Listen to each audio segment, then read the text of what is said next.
Cloud. Uh, welcome to the first community meeting of the year. Happy New Year, everyone. I hope your Christmas and New Year's and subsequent days have been COVID-free. Um, the COVID is, as we all know, going around. So it hasn't really affected the city of Redondo Beach much. I'll go ahead and start talking about that because, I'll bring up a couple things on that. But City Redondo, through the last many years, has negotiated with its employees rather than giving vacation time or pay. We tend to give a holiday closure right before Christmas to just after New Year's. And that allows employees, non-essential employees,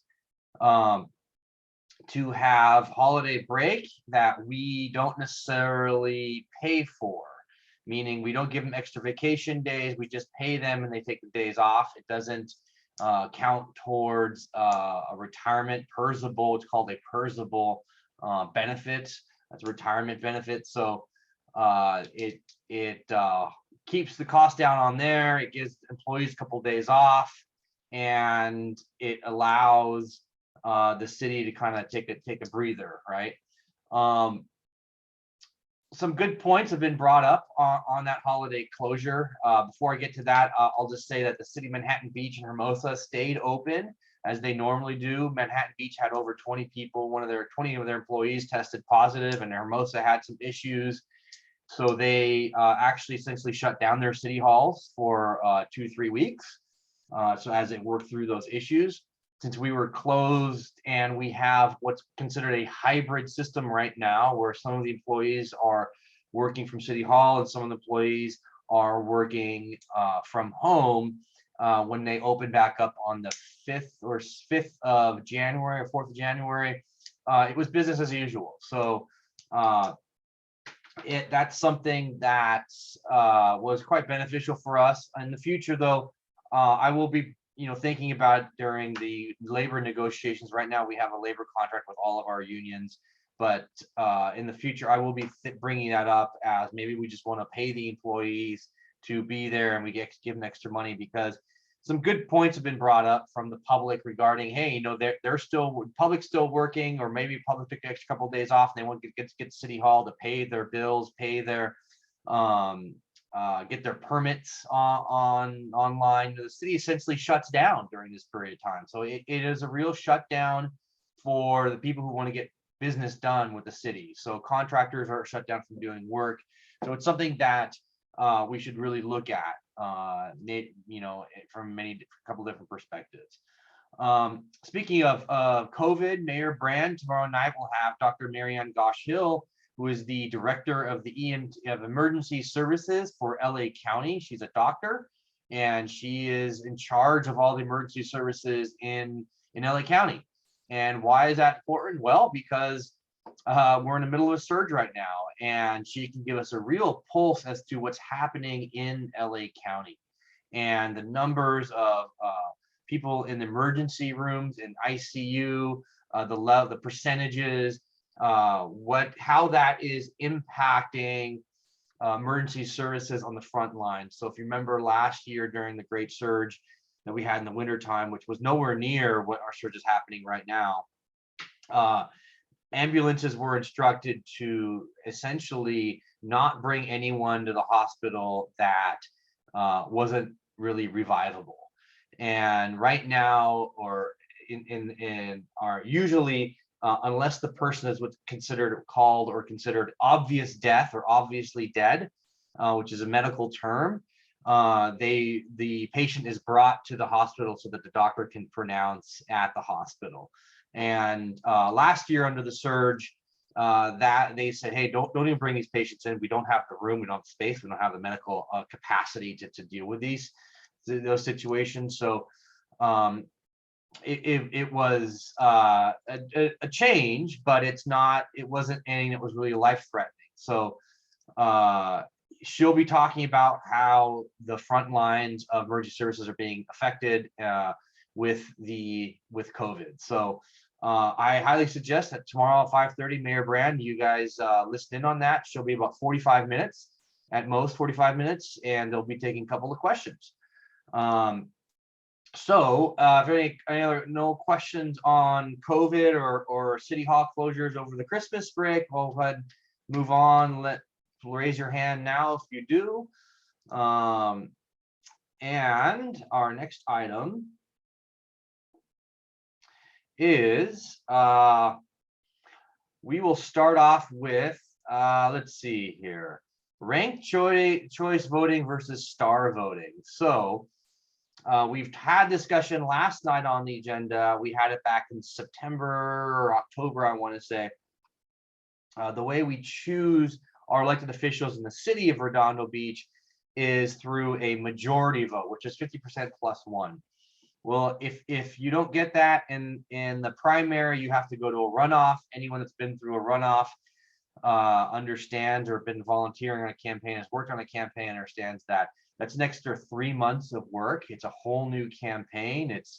It took my original campaign in 2018 from October when I officially started it all the way to May, which was 8 months of campaign time.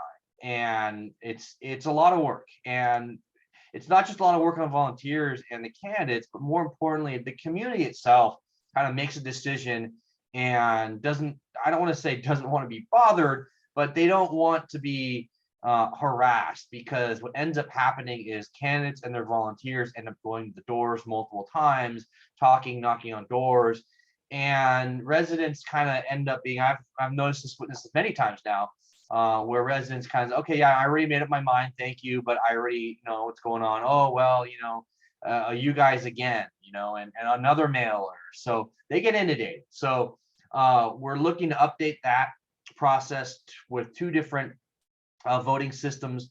And one is called ranked choice, which is what New York City just went through this last summer.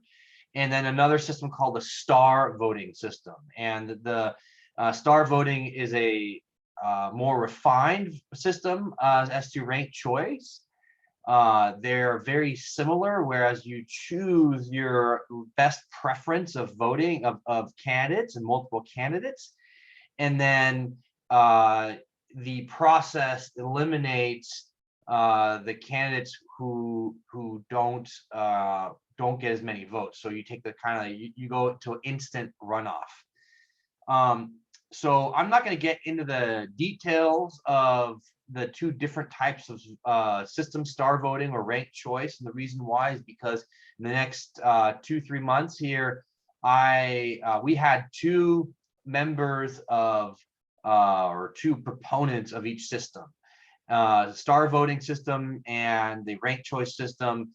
We're on a council meeting last night, and they gave a synopsis of why we should choose their system. Funny enough to believe there's lobbyists and groups, pushing one over the other. And I invited both of them to come to my community meeting, give them 10 minutes of time to explain their position, give them kind of a little PowerPoint if they like, and then we can have a little discussion as to how that works and what you guys would prefer, if you would even prefer, unless you want to keep things exactly the same. Does not affect the school board. So the school board is not a majority vote. School board is done on the top vote getters, because you have either 2 or 3 positions that are being filled at a time. So it only affects elected positions on the city council, the mayor, the city clerk, city treasurer, and city attorney in Redondo. And we'll be putting this onto the ballot hopefully in March of 2023, and you'll be able to get a choice whether or not you agree about one or the other. This could go essentially 3 different ways. One way is if we do get both of these systems onto the ballot, you get to choose one over the other. The winning, or one that gets more votes would win, so to speak, as to what style of voting you want to go with, star or ranked choice. And then if you just say no, unless you say no, I want to keep things exactly the way they are, things will stay exactly the way they are in Redondo. So there's a lot of things that kind of brings me to the next point here. A lot of things that we need to update in Redondo in our city charter. Our city charter really hasn't been touched in many, many years. It is it's out of step with the way we do current business because of state laws right now. And there's things that need to be updated in the city charter. You know, as time goes on, you know, it's like our United States Constitution. We've had amendments since the Constitution was created and voted on and ratified. And we've have what 25 amendments, 26, 25, 26 amendments. And we need to update our city charter. So we're going to be having a city charter discussion as to what we're looking to do. Hermosa Beach just updated their charter. They're actually and their way they do actually their general law, I believe. But anyways, they updated how they do business, their ordinances, how they do their business is a citywide vote, and they elected to not have an elected city clerk. So Hermosa Beach just did that to update theirs. The way they do their business, whether or not they want to have an elected city clerk. They had their city clerk retire, and everyone kind of agreed and put it on the ballot. Hey, maybe we don't want to have a city clerk as an elected position. A lot of cities don't have that anymore, have moved that away. So that's something that we're going to look at in Redondo. We have some odd requirements on our city clerk position. They have government accounting degree. It's actually quite a good thing because someone, you know, one more checks and balance there on government accounting, then make sure that two checks don't go out on the same invoice from two different departments. And then of course we have an elected city treasurer and an elected city attorney. When it comes to city attorney, we're only one of 11 cities in the entire state of California that has a city attorney, an elected city attorney position. And there's also the way we do business in Redondo. Maybe, you know, the charter says whether or not we do or how we do certain things. So those are all updates that we're going to go through for a charter change. We're going to move forward with either a commission or a subcommission on the city council side to see what we want to update, if we want to update anything. But there is some sorely needed items that need to be looked at and fixed. So with anything, every process can be updated through the years. Let's see here. Next thing we got is, let's see, speaking of how we do business and things, why your voice matters. We have an upcoming, last night we approved our budget schedule. So one of the biggest things I've been moving forward on in Redondo Beach is getting a more transparent budget and getting a more line item budget, a budget that you can really look at and say, hey, well, look, we're spending money on Wall Street Journal for the print edition. We're spending money on this sewer, this pump drain over here. It costs us $300 a year.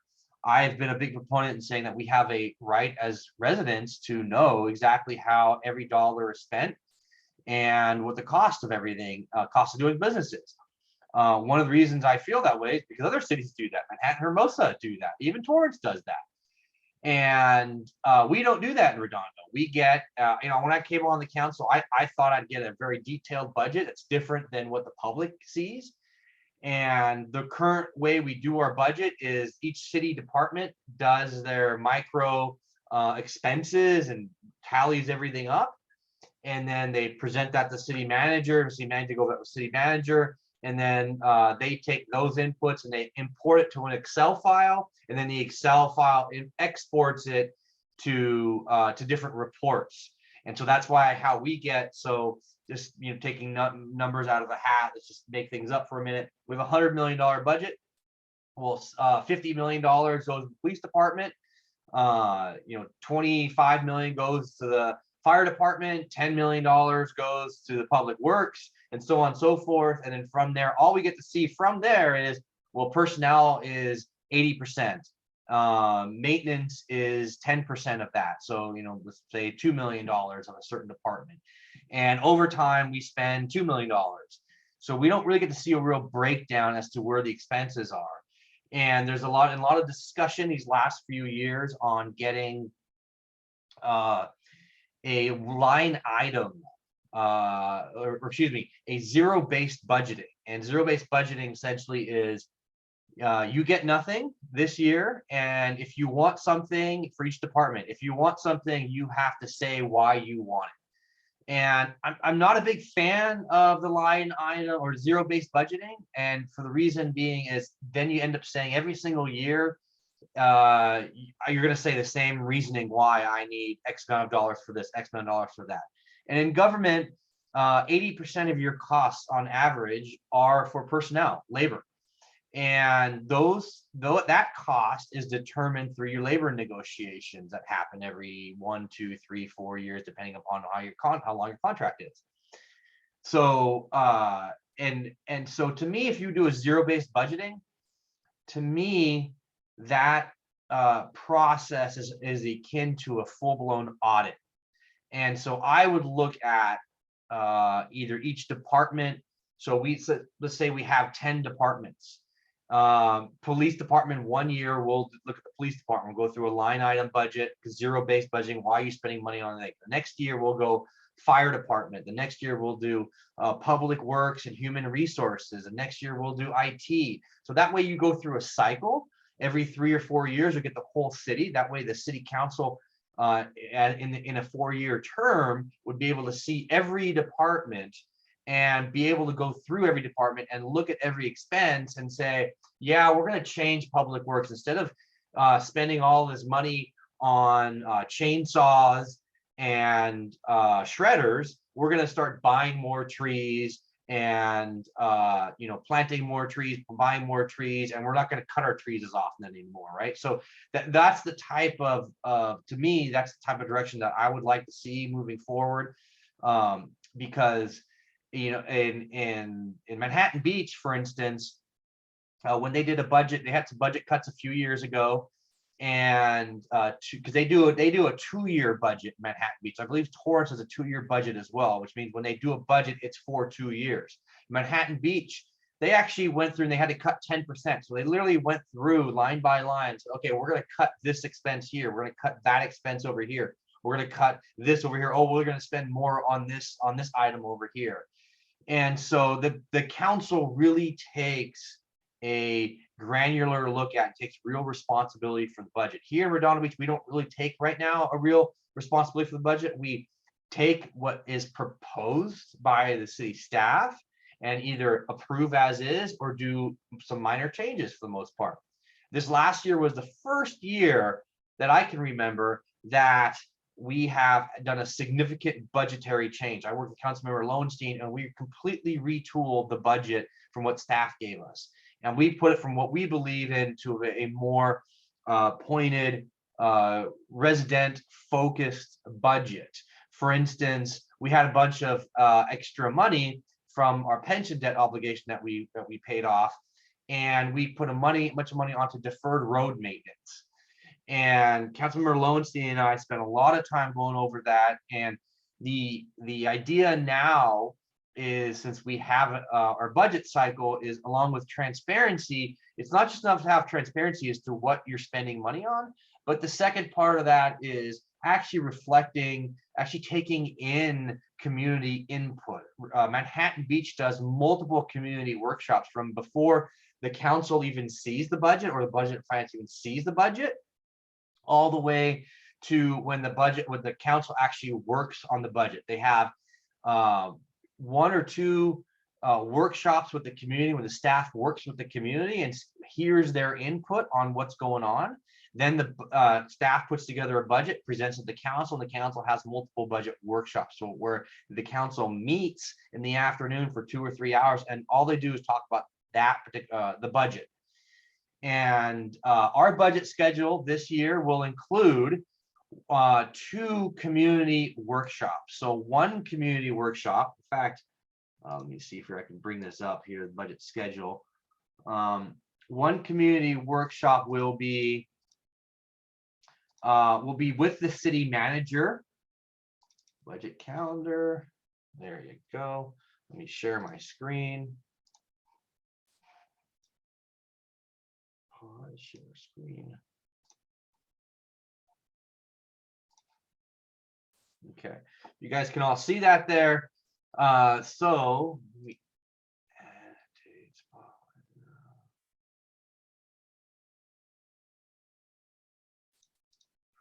right here, you can see this is where we're at, January 11th, budget calendar approval.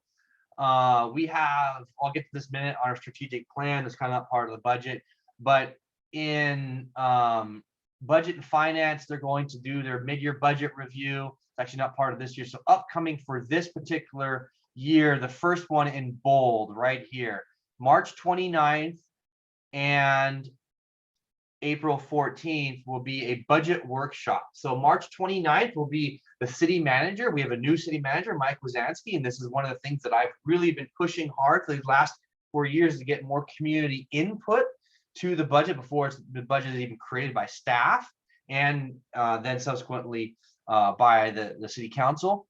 So the city manager is going to have a Zoom meeting and get input directly from you guys, the residents, as to what you're looking for in the budget. Not even necessarily, hey, we're going to be plus or minus next year, but hey, what are you looking for? What are you unhappy with the budget right now, or the services that we're giving to the community?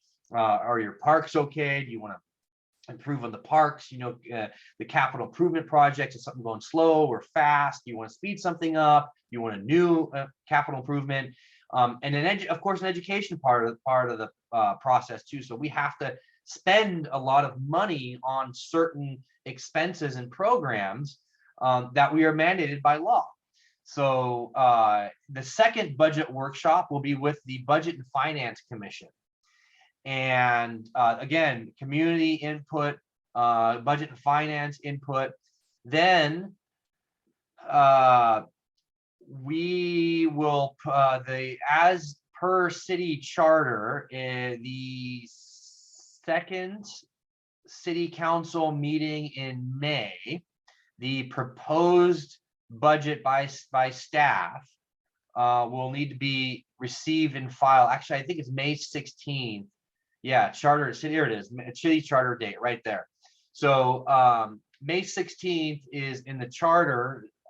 Says you have to give the budget for the following year. So the next day is Tuesday. The city council will be look at the budget for the first time, and the CIP, the capital improvement projects, and then the next planning or budget finance commission, which would be May 26th, right here. The budget finance commission will actually take their first swipe at looking at the budget and having a group meeting about it. The city council will then see the budget and actual, have our first. We have essentially 2 to 3 meetings in June on the budget. Last year we had it having 4, and then of course the budget finance commission in June will look at it as well on June 9th. They have an early special meeting on actually the second one's a special meeting. Anyways, they have a second look at the budget as well. So that is the budget, the new budget update or new budget calendar for this year.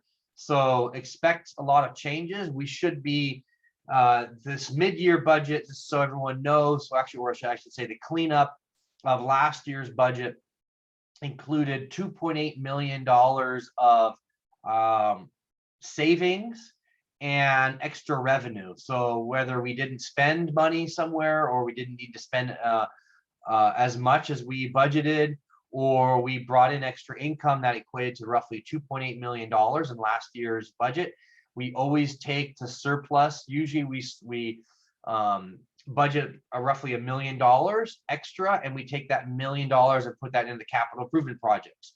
Last year, or year and a half ago, was the first year we didn't replenish that or put in $1 million, nor did we budget for putting an extra money into capital improvement projects. So it was the first year that we've never done that because of COVID, because of restrictions, increased expenses with revenues not growing as fast as they needed to. So now we have, with paying off our debt, pension debt, or $224 million pension debt. We have extra money, we'll have some savings. So hopefully, as long as our revenue comes in as the same as or equal, same as or greater than what was last year, we should be in the net positive. Let's see, I'll stop here. Anyone has any questions, go ahead and raise your hand, or just start asking away. I'm gonna see if I have any on Facebook here.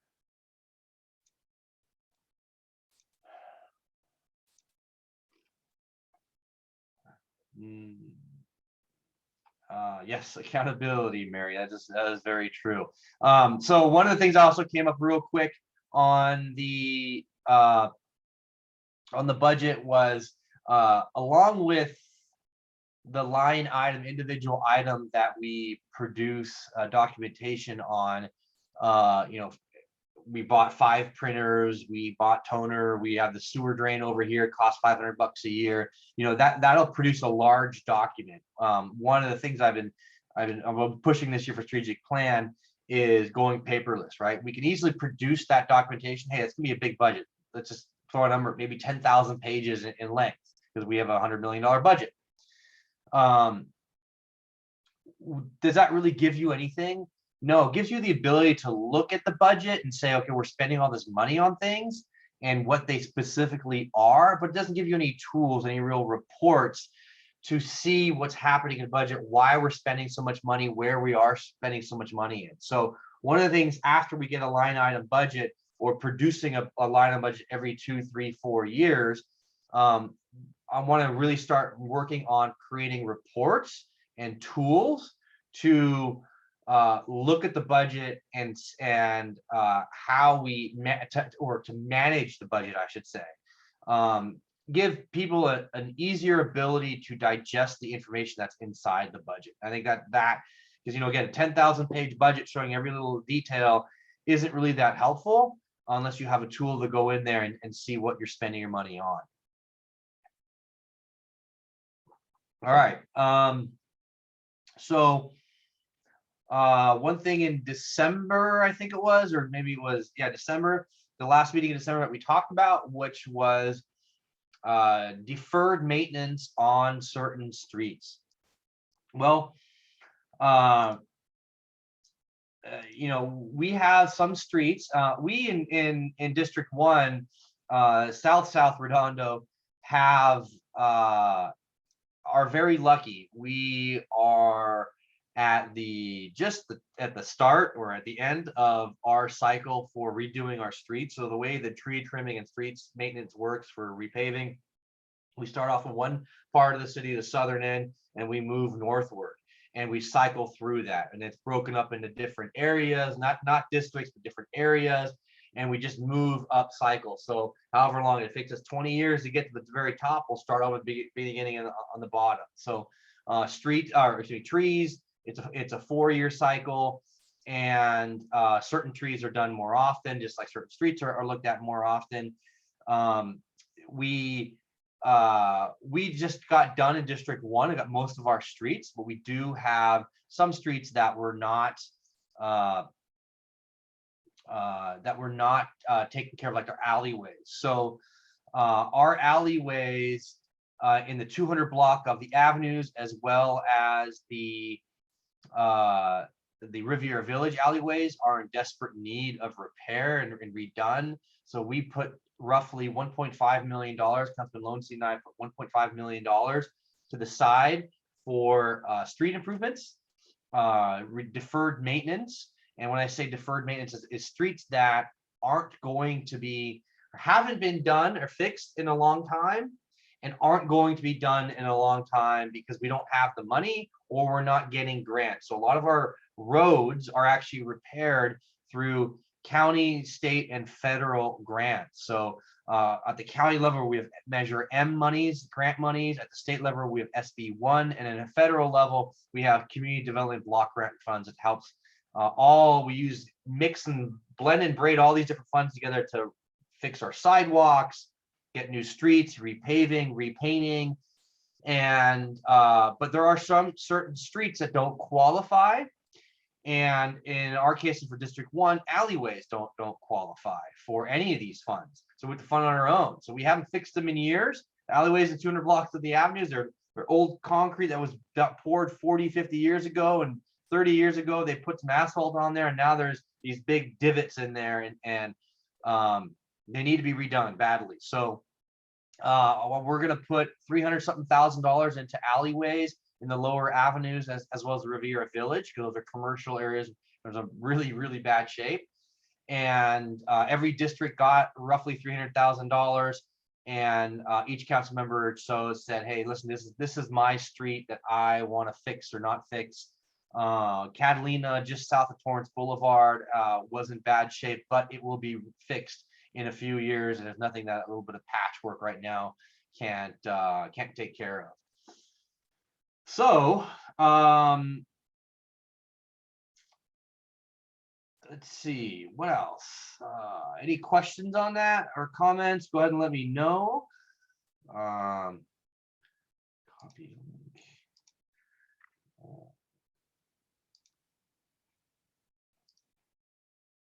Go back to my agenda. All right, deferred maintenance, upcoming budget schedule. All right, so speaking of state and federal and citywide things that we do over a long period of time, such as roads, we are dealing currently with our what's called our housing element. Every city has to have 7 defined, approved elements. Oh, wait, Wayne got the fiber block between Broadway and County. They did a test service, allow water to go to ground. Is that something that can be done? So good question, Wayne. Wayne's got a question. So there's certain alleyways, certain areas we test out different new products and ideas. And in the 500 block of Broadway, between Catalina and Broadway, there's an alleyway, and it's always had drainage issues. And one of the things that we have to work with in the city is storm drain issues. So stormwater has to be going to the ocean, but we have to filter that first. And that alleyway, in the middle of the alleyway, or usually where you see the concrete if it's curved in, got a new fandangled, cool, high-tech surface, what's called permeable asphalt. And what does that mean? That means if you leave your hose on there, or when it rains, the water goes into the asphalt and it soaks right through the asphalt and goes into the ground. And when it was done about a year and a half ago, 2 years ago, a lot of the rocks came off of it, and it created little issues with the rocks. They were all over the place, but after about 6 months, it finally settled in. As far as I know of, when I talked to Public Works about it about a month ago, actually, I brought that location up. It worked really well. So letting our groundwater replenish through permeable surfaces like that is super important. So good question. I asked about that specifically to Public Works, if we can use that in more different locations, but that type of treatment doesn't work everywhere. So it seems to work well at drainage, right? That's the most important part, is the drainage. And although we've probably in the last 2 years only in the month of December of last year for real drainage testing. So anyways, so housing element. So there, like I said earlier, there are 7 different elements. So there's a road and traffic element. There's a general part of your general plan is you have to have 7 different elements: public safety element, housing element, multiple different elements, zoning element within, certified by the state of California, and we have specifically within there's the housing element. The housing element affects the zoning element. Our housing element has very specific criteria, and one of the criteria is we have to upzone the city of Redondo Beach by a certain amount for residential housing, and that plan has to be approved by the state of California, what's called the Housing Community Development Department in the state of California. And they have a very granular approval process. So they will literally look at every single little zone and parcel that you've upzoned or have zoned for particular density for residential or commercial, and they will approve or deny that. Well, you know, our state legislature is intent upon adding more housing at all costs. And while they talk about affordable housing issue, all they're pushing in the state of California is market rate housing. What's the difference between the two? Market rate housing is housing that you buy on the open market for whatever price you want, fair price, unfair price. It's just on the open market. Luxury housing is above that. Affordable housing, there's two different tiers within that, but affordable housing means it's a percentage of income for the county, the area that you're in, and it is below what the mid-grade affordable rate is. So Redondo Beach, a market rate house, you know, is probably roughly $1.5 million. So affordable house would roughly go $800,000. I'm just using numbers right now. I'm not sure exactly what numbers are, but that's roughly what it would be. And then of the affordable, there's highly affordable, which is say $500,000 would cost you to buy. That plan with the affordable, highly affordable market rate housing, we turned our plan in originally in July. And we talked with the state HCD, Housing Community Development, and then they finally gave over the summer, and they gave us a letter back on September 5th. And they said, hey, thank you very much for your plan. Appreciate the continued conversation. We'd like you to look at these 3 or 4 items and update us and send it back to us. We did that, got right away, got on that, turned back, fulfilled that full entire request on October 2nd, I believe, October 5th, right in there before the October 15th deadline. And then on January 5th, we got a letter back from them that brought up entirely brand new issues that they never brought up before. And they specifically called out places like the AES zoning area, AES power plant site. Why are you dumping all this housing in this one section of land? And part of the reasoning they said was, well, that it's when we started talking to them was, well, we heard that's only your mayor that wants no housing on the AES power plant side. And we heard that you're just trying to dump all this low income housing or affordable housing and highly affordable housing in North Redondo, right where the In-N-Out and the Vons is. So we'd like you to explain that to us, please, as to why this is. And no, by the way, these other parts of the city over here that we look at, and they're all in North Redondo, which HCD specifically looked at. They said, what about these other parcels? Is that, can you explain to us why you're not putting any housing here in these areas? And the impetus as to why they think that is because HCE, they don't know anything about the politics of Redondo Beach. They don't know the history of anything in Redondo Beach. So the power plant site, they look at the large power plant, they look at the Nordstrom's parking lot, and they look at some of the other parts and say, there's all this open vacant land. Why don't you put housing here? And then they have people like Leo Polstikov, who owns the AES power plant site, with his team of lawyers and his team of lobbyists. And then you have some members of North Redondo who've been egged on by a certain council member to say, go to the state agency and say, listen, it's only the mayor. They're all pushing it, cramming down our throats up here. We don't want this. And that's all they hear. So when we have talked to them subsequently, we've said, hey, listen, let us help you explain as to why the power plant site doesn't work. For instance, number one is they now have a permit to run their power plant until 2024, I believe it is. And so after that, it's still a brownfield. You got to demo everything. You got to remediate the land. And oh, by the way, you put in a minimum of 6 acres of wetlands in this particular location. We did not explain that in our documentation that we sent to the state properly and thoroughly enough, as well as when we looked at other locations or didn't look at other locations. For instance, on the site in North Redondo where the Vons is. They said, that's great. You have a letter supporting all this development on this particular location, but we're only going to give you credit for 20% of what you want of the 700 units for the affordable aspect. So now you got to find the other 80% somewhere else. And oh, by the way, we'd like a little bit more of a buffer.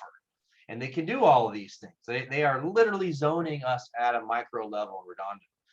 So we're going back. We sent direction last night to city staff to look at these other locations in Redondo, provide a greater report as to why places in South Redondo don't work according to their own qualifications. And we're going to have a public hearing on February 1st, where the city staff will come back and let us know as to what they found. They will come with a bigger report as to why we're choosing certain areas. For instance, in North Redondo, it's next to the freeway, next to the Green Line, next to the bus transit center that we're currently building. It should be open by the springtime. High density housing up there, high density commercial up there. Why that makes sense to put in a lot of affordable housing, because the big push in the state is put affordable housing and highly affordable housing next to mass transit zone. And that's where all of our mass transit is, up there in North Redondo. So we didn't explain hardly any of that.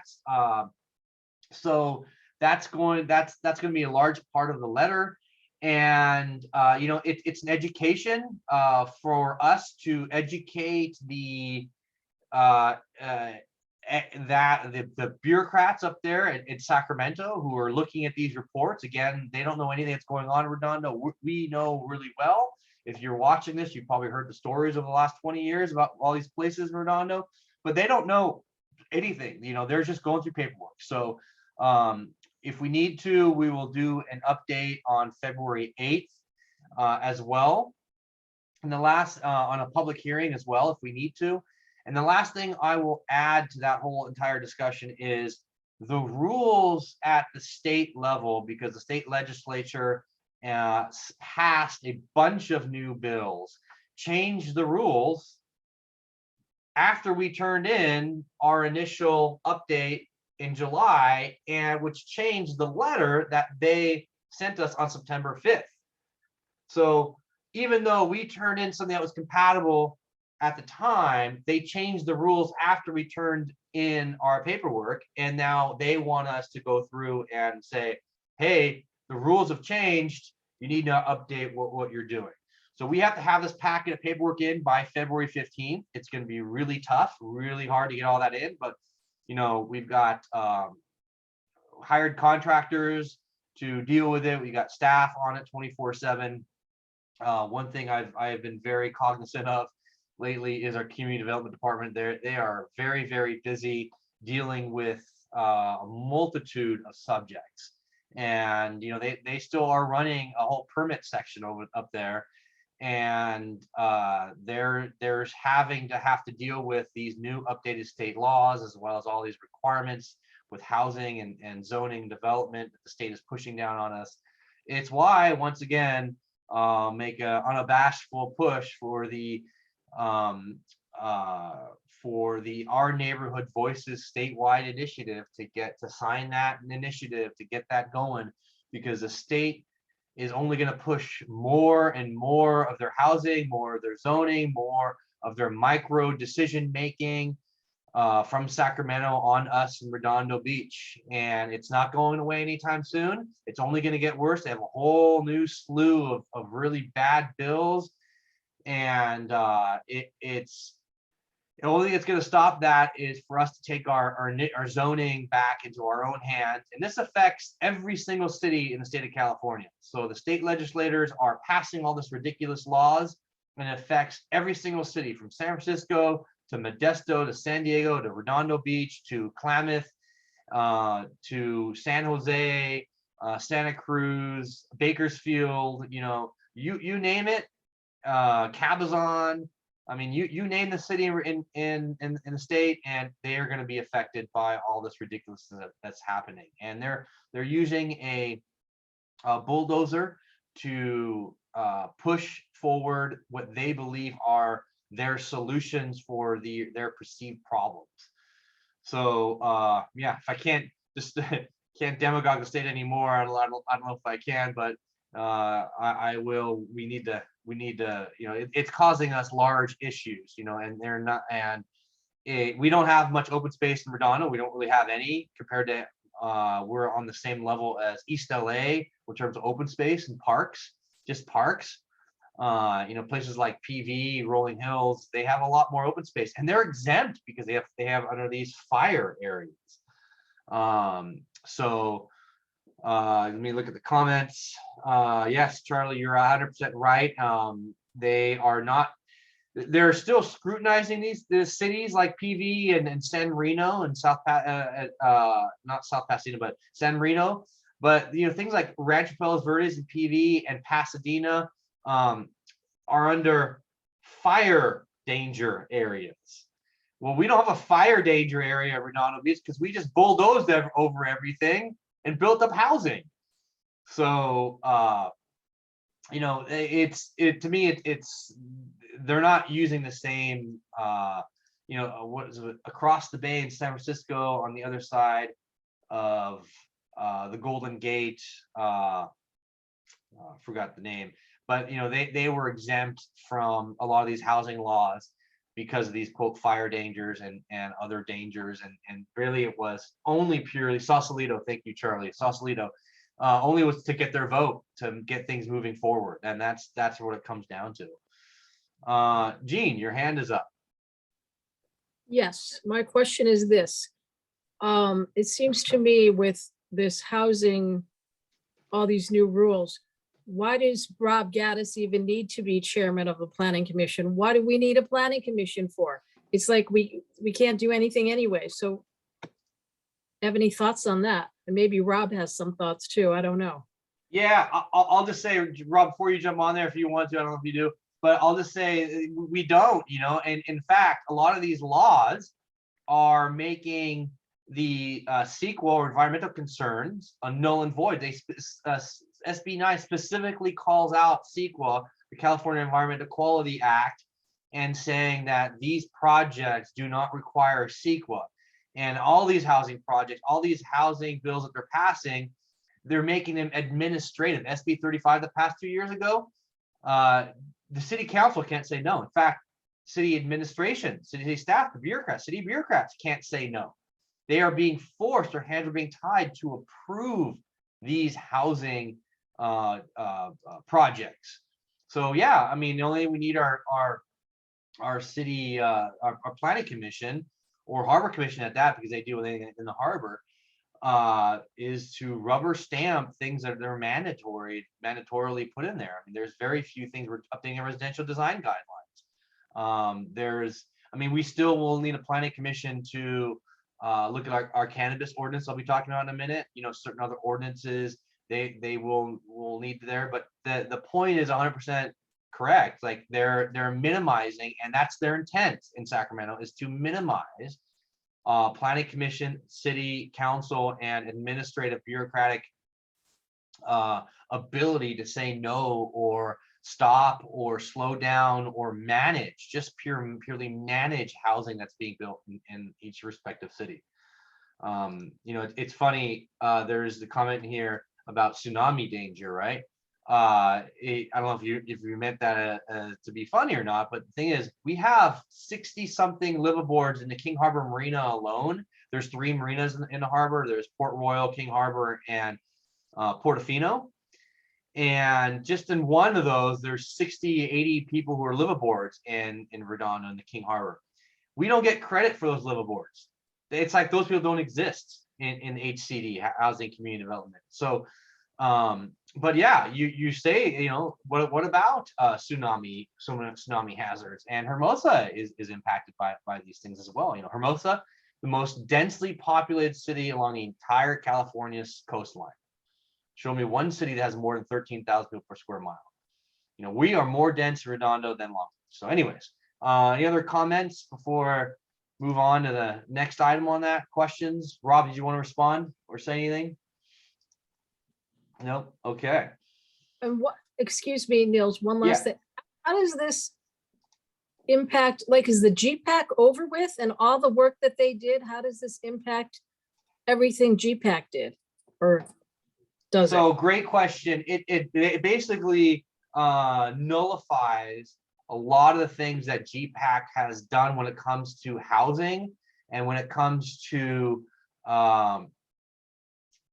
housing and general zoning. So they had to actually go back in one meeting and wipe out a lot of the work that they did. Now, it does not necessarily impact like their discussion on open space and their discussion on commercial impacts to traffic. So in those ways, it doesn't impact the work that they've been doing, but it does impact what they did plan on doing with housing and where we want to put housing, where we put more dense housing or less dense housing to bring down the amount of housing in a certain area. They had to rework a lot of that work, which caused a ton of more. We spent this community has spent a lot of money and time on zoning, which was all wiped off the map. And again, this is money, taxpayer money from Redondo that we're paying for. Now the state comes through and says, oh, no, you need to do all this over again. So it was all a bunch of wasted time and work. Again, one more reason for the sign Our Neighborhood initiative and get that thing moved forward.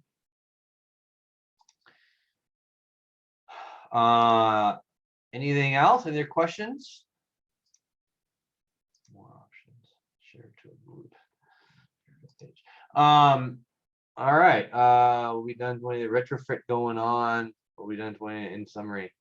So let me look on here if it's share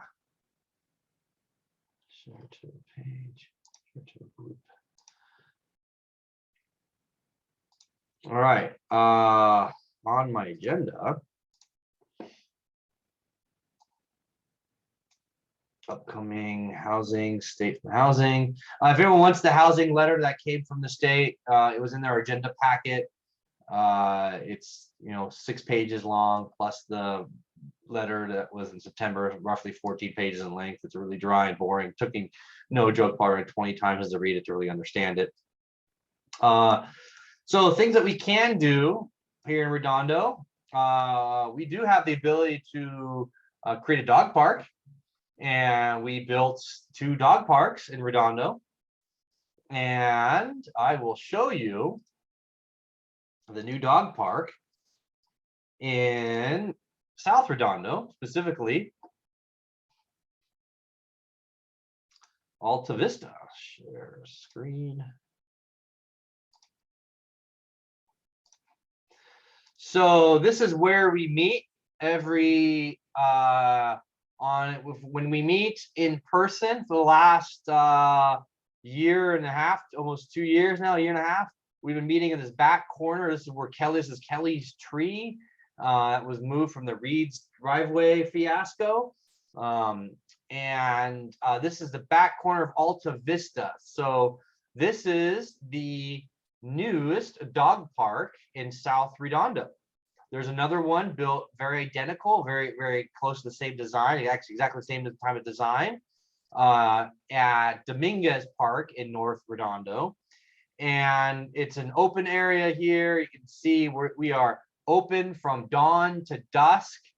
Couple of rules here. Dogs must be currently licensed and vaccinated.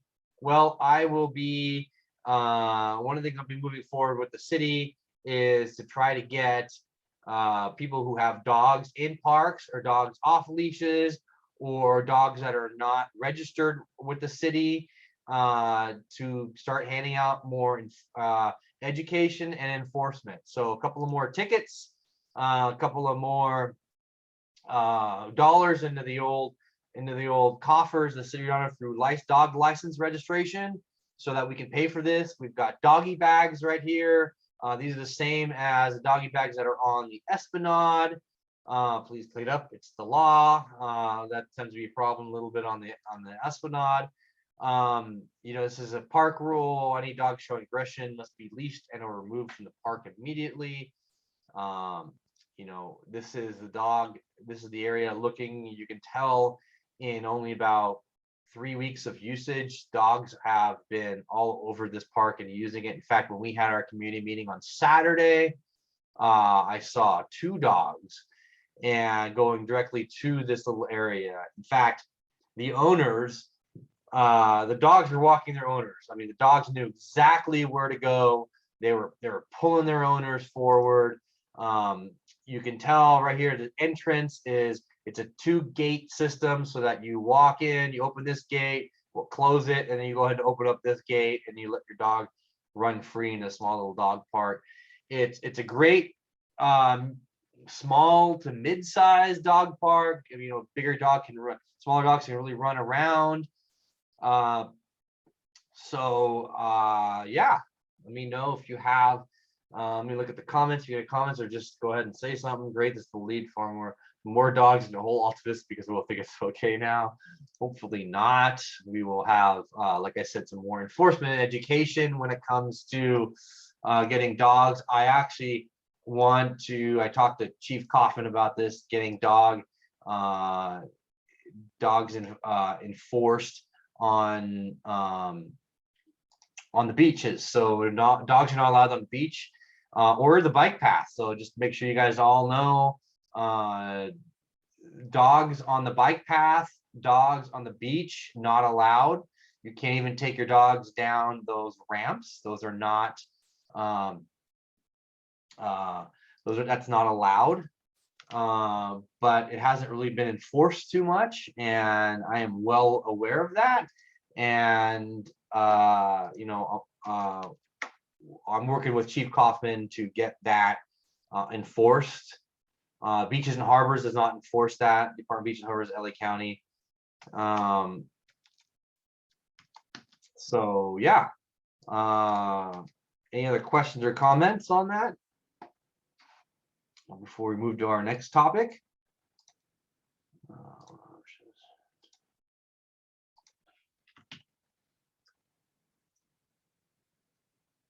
Okay, let me see here.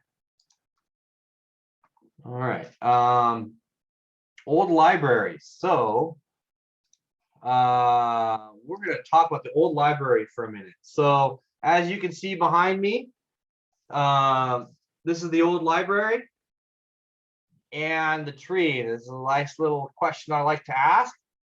What is older, this tree or this library? The tree was planted in 1905, 1910, right in there. This library was built in 1930. Actually, the tree was older, late 1800s, early 1900s, in 1905, I want to say. They specifically, when they built this, they tore down the old library. And in 1930, when they built this library, they built this library so that it would not impede the growth of this tree right here behind me. So think about that for a minute. Back in 1930, they knew that this tree would get over 100 years old, would get really big. So they built the tree, the old library behind me, to be able to grow with the building that's there now.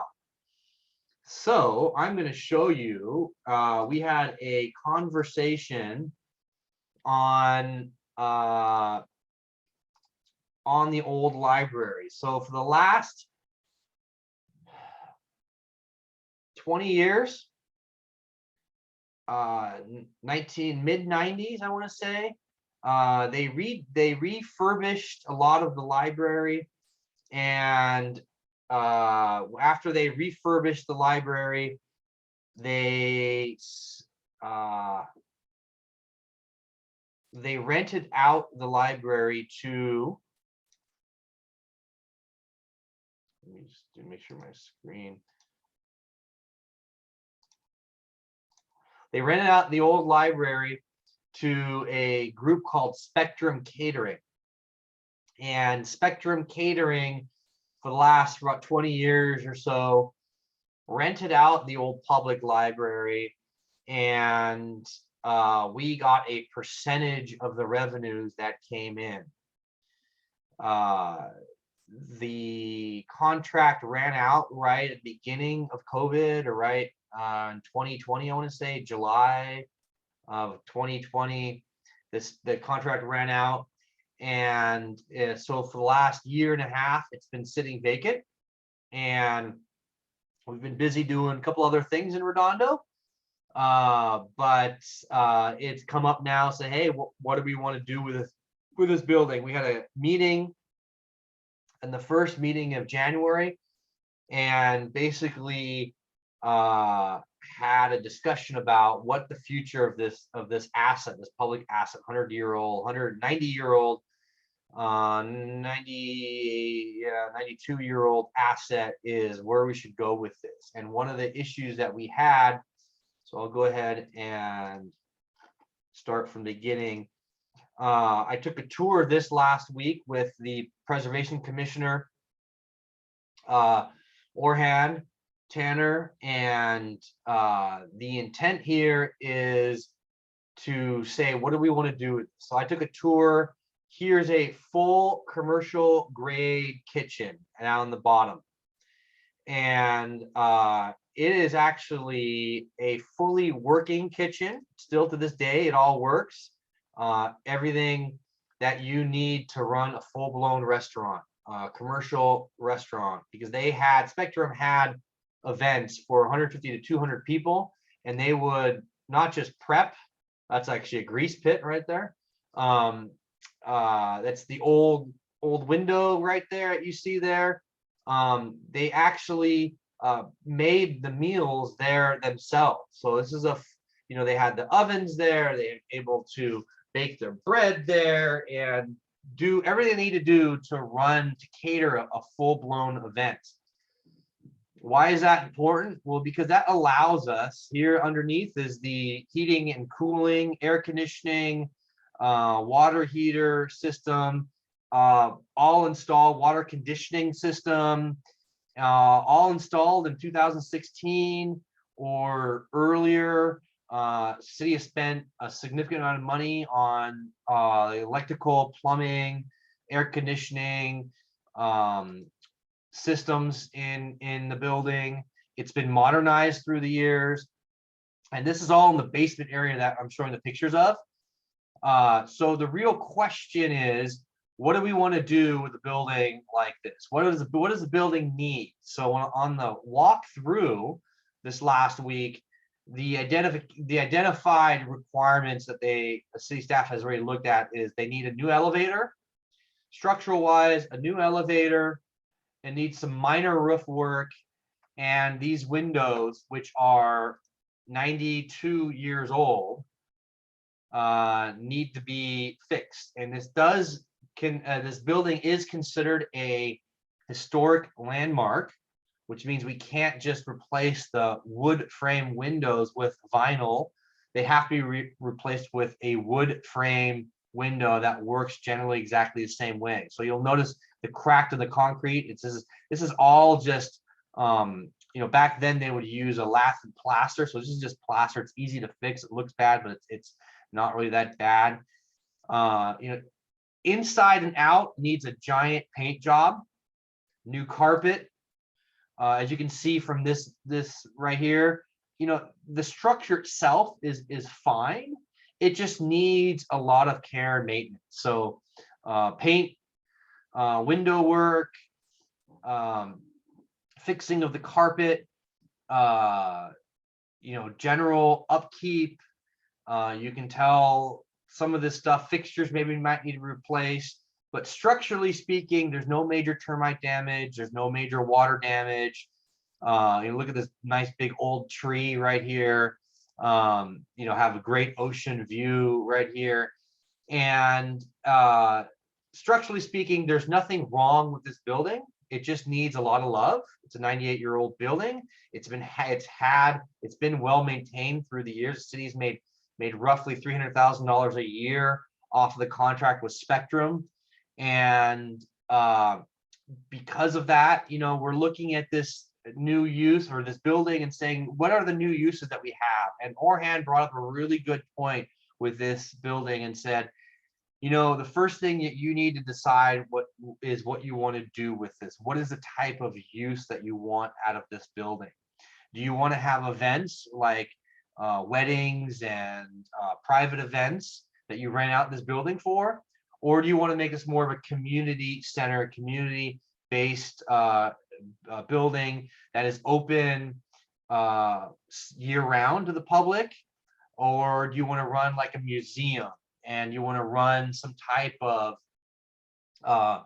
open catered museum slash coffee, you know, bakery or you know, like a small pastry type of operation where you have seating outside, enjoying the views, and then you have a meeting space and you have an art museum and gathering place that you can rent out in addition to the normal gathering areas. And you know, as I run through these pictures, you'll see that the structure is fine. You'll see that there's a lot of rooms, We can do a lot of different cool things with this building. And one of the things that I really looked at and said is that I brought forward in the community meeting was, I don't want this building to only be used for private events, for large weddings and large gatherings events, because that's not what this building was intended for. To me, this building, Orhan's idea has an idea of turning it into some type of art gallery. So you have both a mixture of art that stays there, and then you have a art gallery that moves in every month or every week and changes every month or every week or so. And you can attract a lot of different benefactors to help you pay for the upgrades on the space that you need in order to convert it to something like that. But both of those ideas give the building, the 92-year-old building, a new life that is open to the public more on a year-round basis. This window sash you see here, this string right here, this rope, is original rope from 1930 when it was installed. So there's a lot of history. You can see all these really cool views. They didn't build it for the views are just there, which is kind of funny. As I scroll through, you'll notice that there's a lot of small windows on towards the most gorgeous part, which is the ocean, and there's a lot of larger windows open to the sides, open towards the tree and some of the other areas. And this is the third story right here. There's actually, technically speaking, 3 stories in this entire area if you count the basement as one floor. So you have the basement, you have the main open area, and you have this area on top here. This is the 3rd story. This is the it says ADA compatible. This elevator is an old elevator, and it's, you know, again, nothing structural needs to be changed. I mean, elevator needs work. It's just slow when it's old. But when it comes to the actual bones of the building, nothing really needs to be fixed. So a lot of opportunity here. And what we're doing is we sent staff forward to go to the Preservation Commission, Public Works Commission, to gather ideas to what types of uses that we could have here, and then send kind of staff off on looking for partners and looking first of all determine what kind of use we want out of this building, and that will determine where we will get our money. So for instance, the state and the federal funds are not available if we wanted to turn this into a wedding venue or a private events venue. They wouldn't be spending money on this historic building. But if we wanted to upkeep this building for historic purposes, for community gathering spaces, such as a museum, both there is federal and state money for that. In addition to that, there's private money out there from, you know, large banks and large institutions and large corporations that want to be able to say, hey, I donated $1 million, which to them is nothing, right? Donating $1 million to help this historic building be used for an art or a music venue. You know, it's very original. There's not much that is not original. It just needs, like I said, a lot of TLC in this building. It's been used and it's been well used. A lot of paint, a lot of carpet needs to be redone. down here in the bottom, this right here is going back down the bottom. This is where the brides uh, would finish up getting dressed and doing what they need to do. It was funny because as we went through the basement, there's two major rooms there. One is an office room and one as an area where the brides could get ready for their weddings. And I asked, well, where do the groomsmen and the groom get dressed? And I'll show you where the groomsmen got dressed. They got dressed in this little building, this little room right here. They all shared this little room. There wasn't even a mirror in there. So I thought that was kind of funny. But yeah, here's the men's bathroom. Again, all very original, all very old, all very I went to there's a club, which I had the pictures offhand right now. Of course, now I'm thinking I see it, but there's an old in San Clemente. There is an old building, a pool building, well over 100 years as well. And this is the office down below. They revamped it and they kept it in the historic style, and it's absolutely gorgeous. The tile they use, the design they use, updating everything, and it's used both for the community as a gathering space and rented out to the public for weddings and events. So here's the hallway down below. It's like I said, needs a lot of TLC, but the bones are fine. The outside needs really just high pressure water to clean off all the mold and the loose plaster and paint, and really that's all it needs. I don't think I have a picture, but over here in the right hand corner, over here in this area right here, this is where the trash bin is at. That's actually where all the heating and cooling in it is as well. So that is let's see here, let me erase that real quick. So this is the outside of the building. You can tell the railings need to be done, the doors need to be fixed, but we've been lucky enough to not have any major issues on this building. A couple of minor issues on the roof. Here's the beautiful tree again. It's over 120 years old. And this area right here, for some of you that remember, this is just to the north of the Veterans Library here is kind of a sloped ground going to a little bit flatter ground. And right here used to be a band shell or clam shell for a band and event. So back when I graduated my rookie school for lifeguards, I had my graduation ceremony here, and we had the old clamshell there. A stage. It was a stage clamshell design. They also had some music there for concerts, and unfortunately, nature along the coastline, termites, they ate that thing to death. It was taken out, never replaced. But what is important about it, here's where the parking is on the north side of the building. This is the view that you get off of the green area there. And so to me, there's no reason why you can't put in some infrastructure for audio visual, and as well as some power, and then you can run some events out there.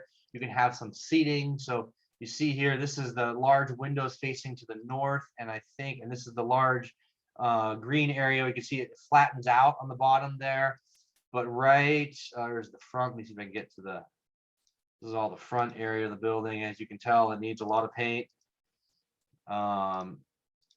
Old tile, there's the old tree. There's in front of the building. Let me see if here it is. This is what I'm looking for. Look at this view that you have right here. You can easily put out some tables and chairs and run a cafe here, and run a real community. What I always like to say is I like to model open spaces after what the Europeans do. And the Europeans have life-size chess board pieces, and they just sit out there, and you see a bunch of people sitting there enjoying their coffee, playing chess. Community gathering space, outside gathering space. So there's the old there's the tree. You can see here, you'll see in Northern California a lot of the Monterey pines, I think they're called. They're swept over by the wind. With the same thing. We've been down there in Veterans Park. All the trees down there grow exactly like this. They because they're constantly swept by the wind. They're moving inwards. And again, they can't get enough of that tree, right? 120 plus years old. There's the Veterans Park. There's the right here. Here's the workout center. If you spotlight right in here, or that, or this is the workout center right in there. And let's see, oops, let me erase that real quick. So there's the tree. Let me look at the comments. So if you have any ideas that you want to use for this area, you know, we're actively gathering ideas. If you don't like an idea, let us know, which is just as important, right? How affordable housing? Well, if the state had their ways, they'd probably put, yeah, a lot of affordable housing there. You know, we have affordable housing being built everywhere in South Redondo, not North Redondo. Send names from the columns after politicians and the money we're rolling. That is true. Check out a lakefront restaurant at the theater on Chicago. I'll have to do that, Lauren. Thank you. Laura, sorry. Any possible earthquake considerations? So yeah, great question, Charlie, regarding earthquakes. So back at the Northridge earthquake, back in the early 90s, the building did so people don't realize this, but the Northridge earthquake, the fault line runs all the way down to Redondo. And when the Northridge earthquake in was, I think, 92, I want to say 91. When that happened, we sustained a lot of damage in Redondo along the fault line. The old library here sustained a bunch of damage, and when we had that damage, we fixed the old library. And when we fixed the old library, we were like, well, now what do we do with it? So the city's decision at the time was, let's rent this out to a leasing company, and the choice was Spectrum. And then that's when the whole Spectrum contract came into play. And we ended up, you know, making a few bucks, 300 grand a year to pay for this building, and Spectrum did their thing. And that kind of was how the Spectrum got in there to start running their events. So now here we are 30 years later after the earthquake, and we have this building that needs a little bit of TLC. And so earthquake wise, you know, it's held up to a lot of the earthquakes. The reason I bring up the Northridge earthquake is because I don't have pictures of it here, but any of you guys know, in the harbor, in King Harbor sustained a significant amount of damage because of settlement in the harbor, and that needed to be fixed as well. So there was a lot of damage in Redondo from that earthquake, from the settlement and the fault lines and the old historic library. So yeah, anyone have any questions or comments? Go ahead and unmute yourself or throw them in chat. Let me look on Facebook right now.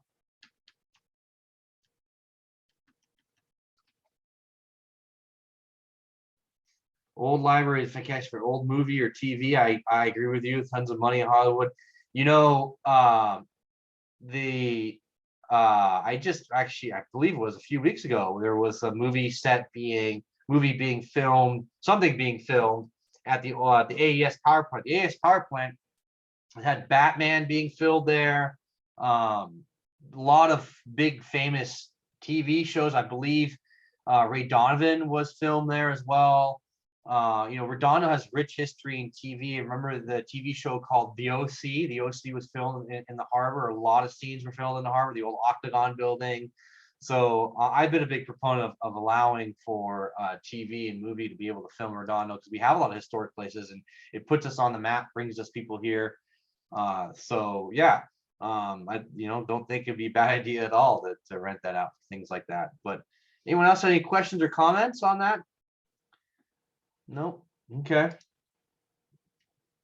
So that brings the Veterans Park Library, old historic library. If you have any ideas, let us know. Dog park. Speaking of libraries, we have updated our library rules and meeting room policy. So in December, we updated our meeting room policy, which basically allows for only 501c3s to use our meeting rooms for free. And before we had, a whole bunch of different groups using our meeting rooms and using it for political purposes. And so we've updated those rooms, that policy to only be 501c3s. And I think it makes sense. In January, the first meeting in January, we further updated our rules. So our rules, or they weren't even rules, they were guidelines for the usage of our library. Specifically speaking, our library has had a set of guidelines that have been instituted by the Library Commission through the years. They haven't even been rules, they're not ordinances. So when someone would violate those guidelines, highly recommended actions or non-actions, if the cops were to show up, or when the cops were asked to show up on library staff, they really had no ability to enforce any of the rules. So if somebody was unruly or was disturbing other patrons in the library, the city had no ability to enforce or take action. So what we've done is something that started pre-COVID.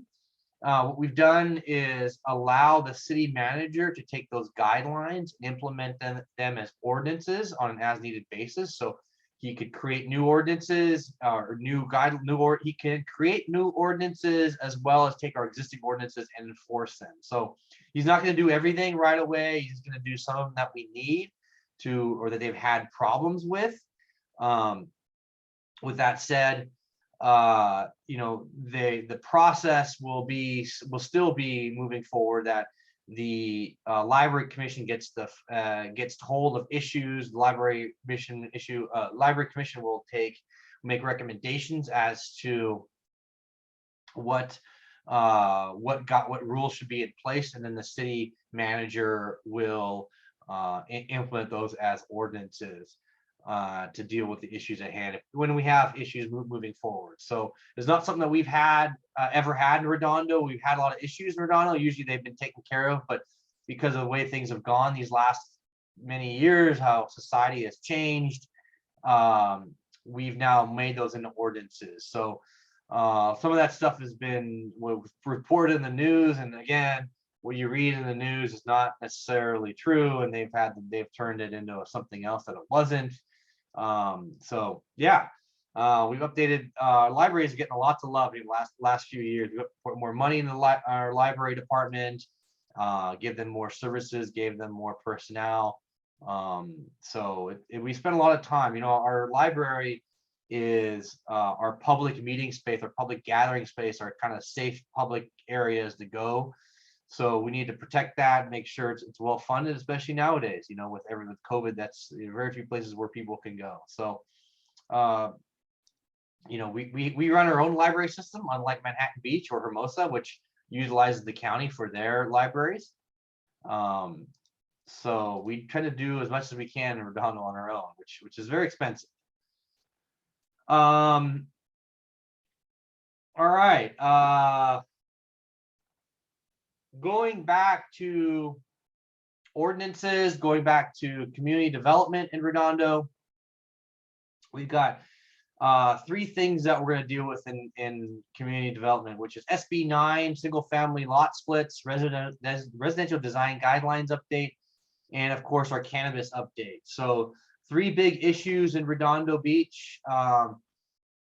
I'll take them one by one. SB 9, SB 10, those are two state laws that allow one allows a splitting of a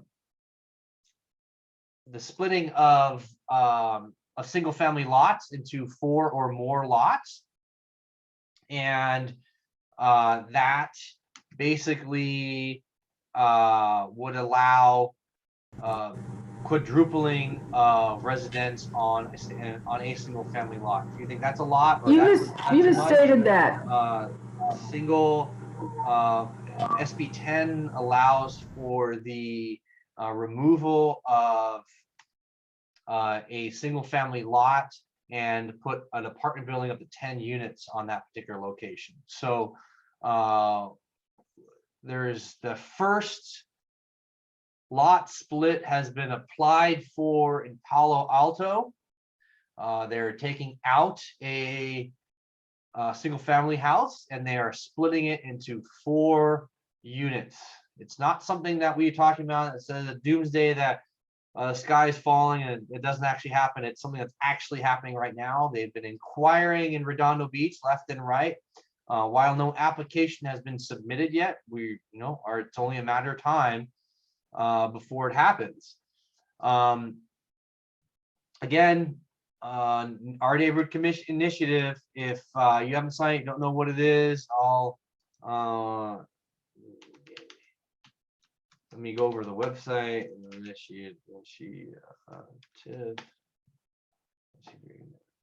neighborhood initiative, right? .org. Nope, that's not it.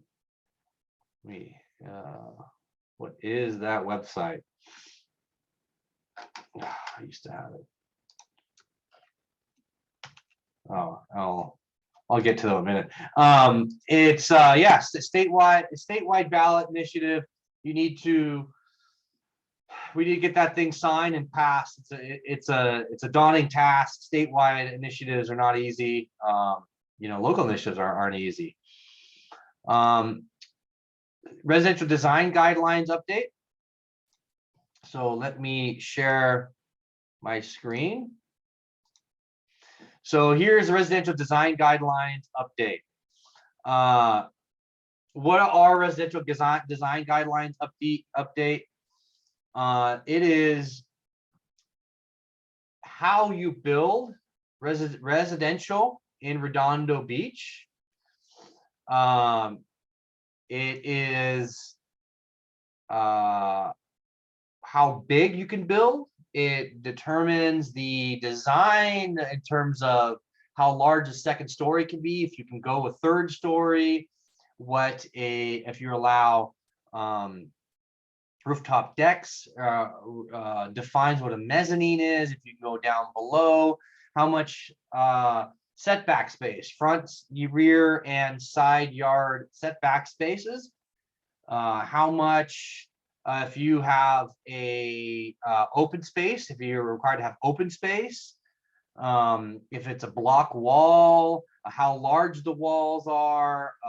Right now our open space allows to use trash can space as open space. So if you can believe that, where you keep your trash cans on commercial, residential, like apartment buildings, that trash can space is considered or can be considered as open space. These are all the types of definitions and updates that we in Redondo can update. It haven't. Last time they were updated was 2003. When I started real hard in 2017 when I first got elected to update this. Got a lot of pushback, and then was able to this last year, actually about a year and a half ago, get this passed at the council level to start this process. The good thing is, since we have when we started this process, we had a certified housing element. We still have a certified housing element right now, but because we have a certified housing element, we were able to apply for and win a grant at state level to update this. And one of the reasons why we got a grant was because there were a lot of things that are written that gave city staff the ability to say yes, no, maybe so. So in the avenues, for instance, the avenues are broken up into 2 little subsections. So the lower avenues and upper avenues. Well, there are 2 different residential design guidelines. Well, in North Redondo and District 3 specifically, you have R1A, which is when an R1 lot actually got split into 2 different lots. So a 40-foot lot got split, or 50-foot lot got split into 2 25 lots. And the residential design guidelines did not work, or wasn't allowed to be applied to those residential buildings, those R1A. So that we're updating our design. They had our first meeting on Monday night at 6:30. And there is if you missed it, that's fine. There'll be more right here. there's actually a survey through SurveyMonkey, and we put that in the chat right now for you guys. I highly recommend everyone clicks on the link and clicks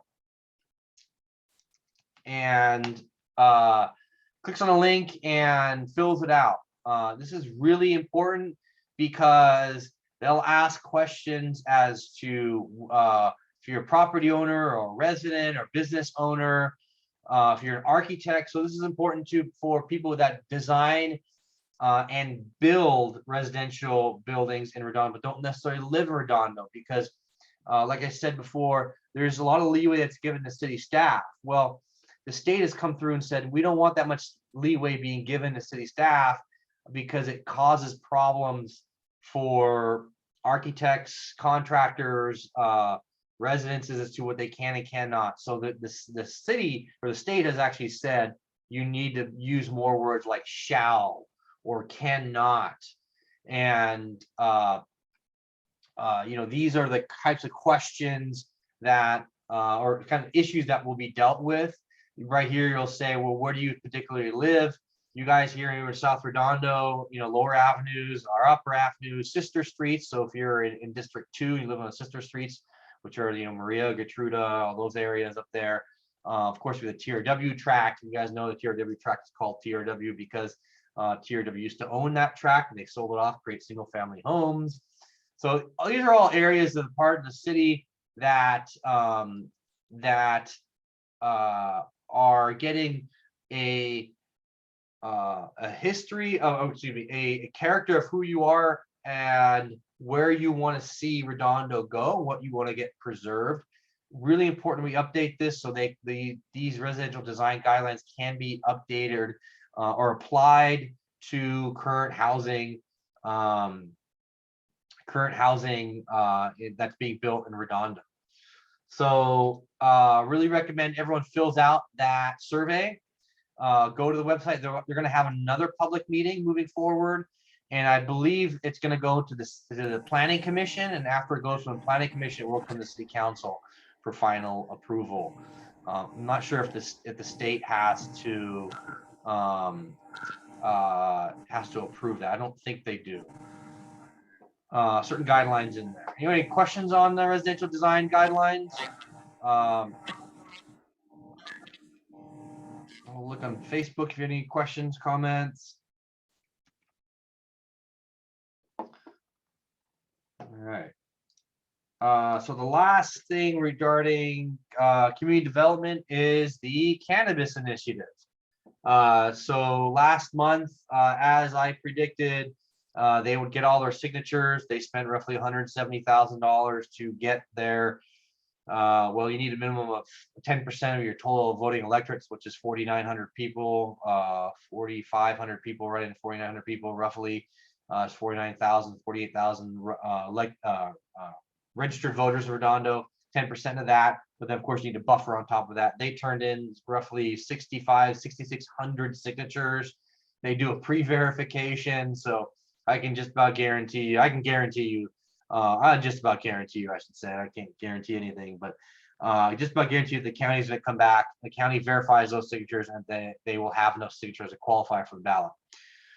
Which leads to the question of when will the next ballot be in Redondo Beach? Well, that will be until March of 2023, where we're trying to have our next election, which is we'll hopefully have a couple items on that election. For instance, some charter reform change like I was talking about earlier in the very beginning. So we are working on our own cannabis ordinance. And where are we with our own cannabis ordinance? City staff, amongst the community development department, amongst everything that they're doing, is putting together a map with some guidelines. Well, the map is based off the guidelines that we sent them down the path of to do back in, I believe it was October, I want to say, maybe it was November, and I think it was October, I want to say. And they're going to come back to us on the 18th. So next week, they're going to come back to us and show us, hey, this is what you guys agreed to. Is this the pathway you guys want to start going down? We will agree or amend or change or on what that looks like.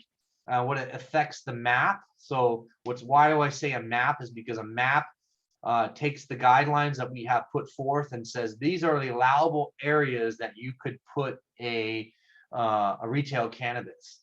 And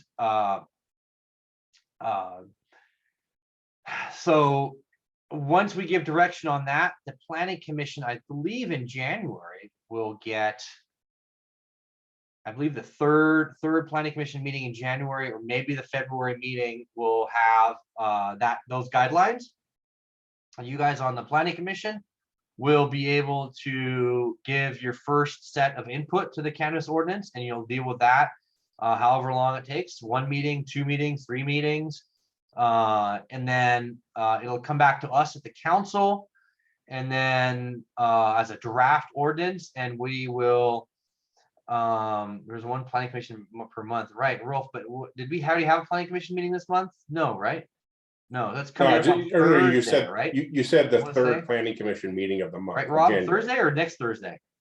It's a third Thursday of the month. Third Thursday, yeah, not, you just said the third meeting of the planning commission Rob? of January. The third Thursday. Or Yeah, Thursday, we is have muted. our planning commission meeting not is on the muted. 20th, the 20th. Oh, wait, there you go. Sorry, my audio was down. What did you say, Rob? The 20th is our next meeting. 20th, sorry. My audio was off. 20th. So you'll get our direction on the cannabis items.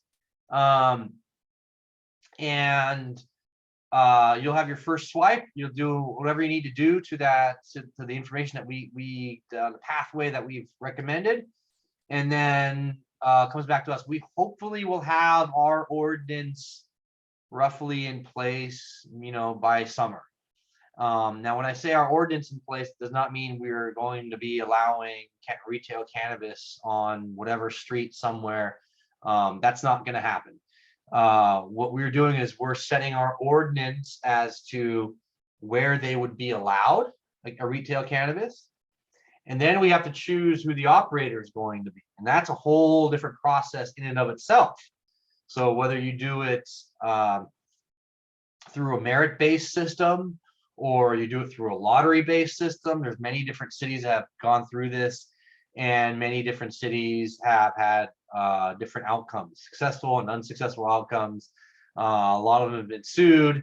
One thing that's in this cannabis ordinance that I really like, that the signature people are putting out there, is indemnification. Indemnification, I think, is huge. Everyone knows what's going on in the harbor. They're suing us. That tough takes time.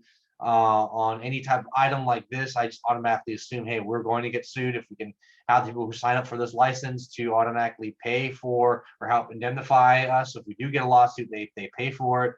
I think those things are key in there. How we choose the operator is going to be key.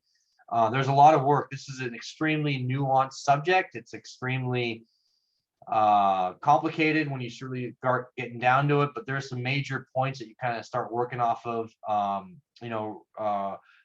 Hermosa just started a cannabis steering committee made up of the community. I just saw that in the newspaper. They were looking for people. I saw, I think Stacy Armato put it on her Facebook page. Manhattan Beach is in conversation with staff as to how they want to do it. Their majority of their council have been staunchly opposed to allowing any type of retail cannabis in the city of Manhattan Beach, except if you were to open up any of the cannabis delivery apps, there is retail cannabis happening everywhere in Manhattan Beach, and it's going unregulated, untaxed, selling to whomever, however much, who knows what product. It's a huge gray market. El Segundo, the same group that has done in Redondo Beach, has a different proponent in El Segundo, and it's much quieter over there. I believe this last week, I want to say El Segundo had a city council meeting on what their version of their ordinance would look like. And I think it's primarily based off of the ballot measure that they got signatures for in El Segundo. And the ballot measure in El Segundo, the proponents, it's virtually identical to what ours is in Redondo, with modifications for each individual city. And that's, obviously important because some cities have coastal zones, other cities, every city is different, right? If you imagine, and Hermosa might not want, I've already heard from the name, man, they don't want it on Pier Avenue. They got enough going on Pier Avenue. They don't need any more adult fun stuff, drinking or anything related to that in that area. So, and Torrance has kind of said that they don't want to, have it at all. Every city is different, but every city right now, like I said before, is quasi allowing retail delivery in their city, whether they like it or not. They're not enforcing it. So it's something that we need to start implementing an ordinance on, so we can start collecting some revenue and doing education and enforcement for people and prevent people from just opening up retail shops, illicit retail shops. We have a church on Artesia Boulevard, a church. So as their sacrament, they're giving, or as per donation, I believe it's called, I don't know, a donation or something, sacrament, cannabis. So, it's all over the board. State laws are changing in this department as well. There's a lot of, like I said before, there's a lot of frustration in the entire industry as a whole. And I think the frustration really comes from the consumer level, because consumer level is consuming this product and buying this product, regardless of what each individual city laws or state laws are. Montana has retail cannabis happening. Retail cannabis is happening in Montana, from what I heard the other day. And California was the first state in the union, I think one of the first 2 states, 3 states that allow medical marijuana back in the 90s. And since then we've kind of kept it there. And only recently we've been following the footsteps of other states such as Colorado and Oregon. Yeah, a lot of work to do on that, but we're getting somewhere slowly. Any other questions or comments on that in the zone? I don't see anything in the comments. Let me check Facebook. Let me check my agenda. Our neighborhood voices. Oh, there's the link. Let's see here. LA County redistricting. So actually, let me pull this up real quick so you guys all have this. Our neighborhood. I went to the neighborhood voices. Here is, let me do a quick screen share so you guys can see. This is the website for Our Neighborhood Voices.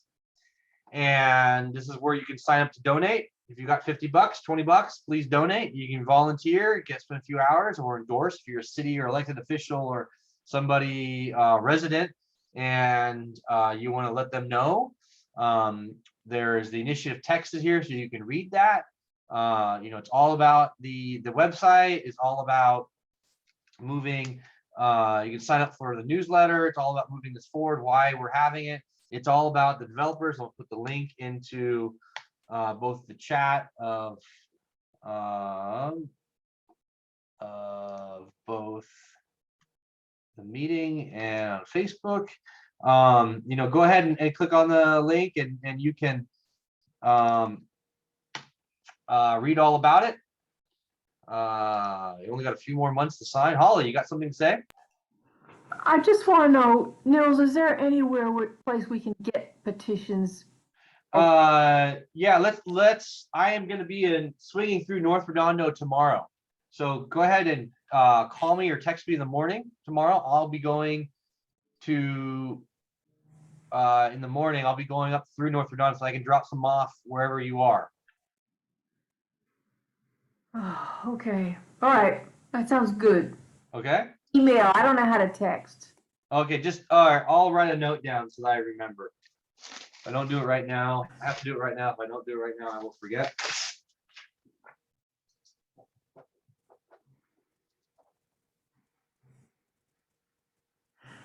All right. All right. Next item on the agenda is welcome to District 2, everyone. Medical marijuana 1996, Prop 215. Yep.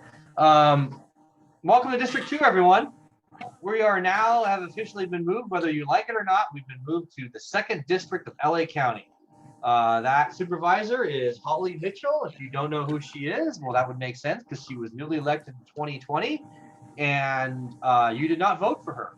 You voted that the majority of members in LA County voted to, excuse me, the majority of residents in District 4 voted, the majority of voters voted for in District 4 Janice Hahn, Supervisor Janice Hahn. She's had 2 terms now. She's going on her 3rd term, I believe, in 2 years. 2 years, I want to say, in 2 years. And the redistricting committee for LA County has moved us to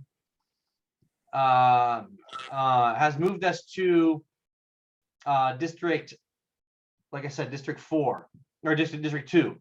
And I'll just say that the redistricting committee spent a lot of time in areas, the freeway cities of the 710 freeway, the foothill cities of, say, like Arcadia, in the valley. They spent a lot of time keeping those communities together. They spent a lot of maps, working on maps to keep those communities. And they specifically said, we want to keep this Asian community together. We want to keep this Latino community together. We want to keep this community together. These cities really work well together. We want to keep them together because they work well together. You know, at the end of the day, it was on KCRW, and the Hispanic Caucus came out and said, look, this is a huge success for us. We've now won a majority district that is Latino based. And that is what ended up happening. And that's why beach cities have been broken up out of District 4. We're now in District 2, which includes downtown LA, East LA, South Central, coming all the way down to LAX, El Segundo, and all the way down to Redondo Beach. Our neighbors here to the east and south of us, called Torrance, is not in our district. They are in Supervisor Hahn's district. There were many maps put together, and all the maps were taking the beach cities out of District 4. In fact, there was one map that made us on the same map as San Fernando Valley. I'm not sure what we have in common with San Fernando Valley, but you know, that was one of the maps that was produced. Doesn't make any sense other than they tried really hard to gerrymander the South Bay cities to break us up into different districts. And so now along the coastline, we have Sheila Kuehl, who's in one district, represents Malibu and Santa Monica down to Venice. And then now Holly Mitchell, District 2, going from LAX, El Segundo, Manhattan, Hermosa, Redondo. And then District 4, LA County Supervisor Janice Hahn, she now goes from Torrance. There's a half mile of beach in Torrance, PV, San Pedro, Long Beach. So we've been thrown out of the district that we love being a part of, and it's an issue because while we might get the same love as Supervisor Holly Mitchell, as Supervisor Janice Hahn, you know, Supervisor Holly Mitchell might give us the same love, but you know, it's a large district that doesn't have any real continuity as the District 4 does. You know, we have a lot. The South Bay cities used to be all together. We have the same service area region for homelessness, SPA 8, service provider region, SPA 8. Now might have that same thing, but we're in different county districts. So one supervisor can't provide the services. Now we have to go to 2 different county supervisors in the South Bay. So now we're not really working together. We're kind of working against each other for resources. And you know, it's the point of districting is to try to get communities together that are kind of homogeneous, the same. I'm not sure what downtown LA has in common with Redondo Beach, but that's the way they've put things together. And we're gonna have to work on that relationship with our new supervisor and do the introductions, and hopefully we can get as much love as we can. For instance, if you guys know, last month I went over the stairs on Avenue A, or not the stairs, the ramp at Avenue A, and then there's a walk path right above Knob Hill Topaz, above the bike path that needs a lot of work. We've gotten a lot. Our pallet shelter program was paid for out of discretionary funds from Supervisor Janice Hahn. So we've been really big partners with the county. They've really supported us. So going to a new district, we have to create those relationships all over again. And again, now we're kind of fighting with other districts, or specifically Torrance, and for the different budget wise, and we don't really work together as well. So it'll be interesting to see how it works. I'm very hopeful. Supervisor Holly Mitchell, I've met her before once. Very nice lady. So it should be it'll be a new paradigm in the South Bay, with 2 different districts representing on the county board. Let's see here. That leads me to upcoming events in Redondo. Like I said, this last Monday, we had a community meeting or the Community Development Department had a community workshop on residential design guidelines. They'll be having another one moving forward, an event to be determined. We had a community meeting in December on the harbor. There was a survey that closed last week. They received over 600 comments on the survey, plus the community meeting, which there was a workshop, which was roughly 120 people on that. That was an enormous amount of public comment that was given. And the intent here is, let me see if I can pull up the it's the KH amenities plan, I think .org, King Harbor amenities plan. Let me pull up King Harbor amenities, khamenities.com.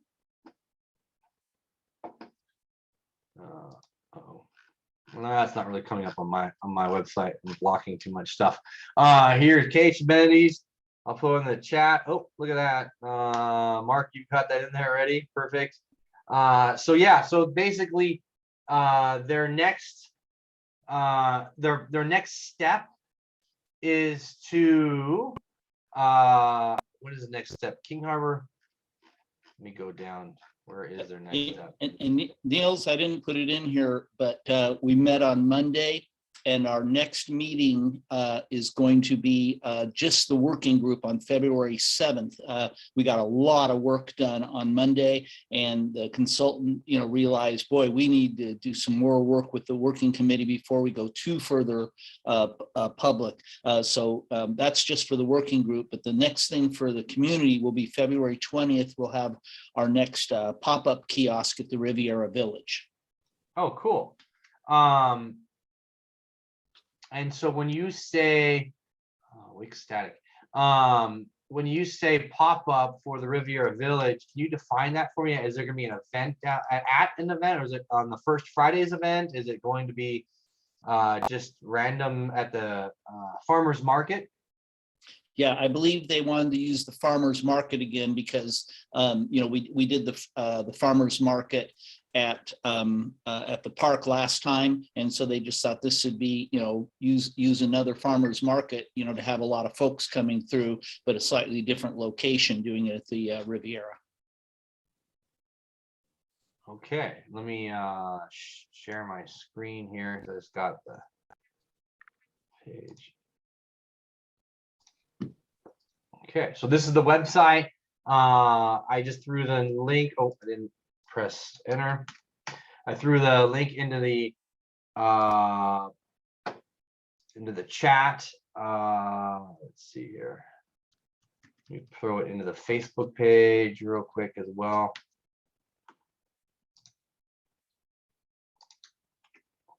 So they're, just to recap real quick, they are dealing with the entire harbor, specifically looking at Mole B, which is where the outrigger's at, Bluestone Park, Seaside Lagoon, Sports Fishing Pier, Boat Launch Ramp, International Boardwalk.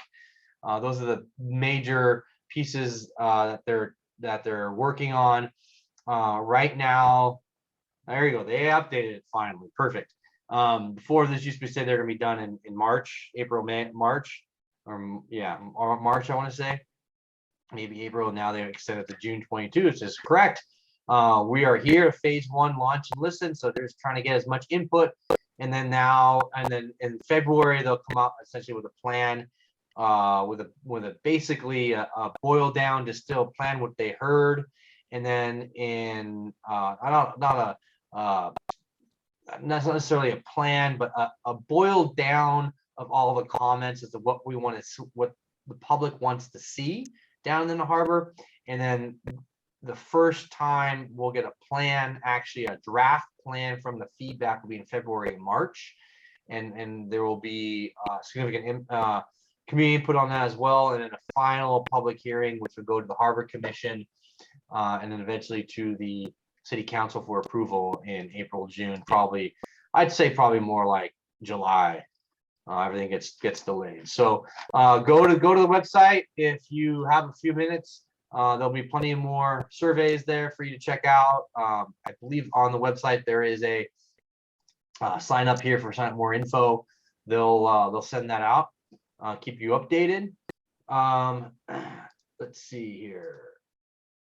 Shredding event, January 29th. Oh, and hey, Yeah. Niels, before we leave this, I just wanted to alert the group online here. I did put my email address and phone number up in the chat. So if any of you have specific questions or inputs, on all this stuff, feel free to give me a buzz. I'd be happy to give you a feel for, what we're talking about in the working committee and get your inputs on what you might like. So, you have a direct ear to the committee if you want to contact me. Perfect. Thank you for that. Thank you for staying active.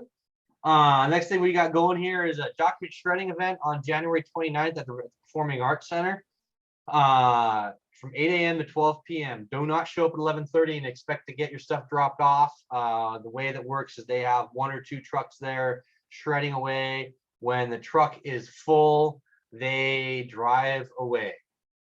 So it's first come, first shred. So get there early, drop it off, get it shredded, and then you can drive away, be happy. Let's see here. Composting for, let's see here. I want to show you this. If you're still have your Christmas tree, go ahead and leave your Christmas tree on the curb where you keep your trash. There are 2 or 3 more pickups, 2 more pickups left for Christmas trees. Please do not put your Christmas tree in the middle of the street. Do not put your Christmas tree somewhere randomly on the sidewalk. Please do not put it somewhere where the trash truck does not come by. Put your Christmas tree by the trash where your trash normally comes to be picked up. They will pick it up there and there only. If they see it sitting in the middle of the street or on the sidewalk where they don't come driving by, they won't be picking it up. And then it's going to be sitting there until there is a complaint, and Public Works eventually comes by. Don't make city staff work that much harder.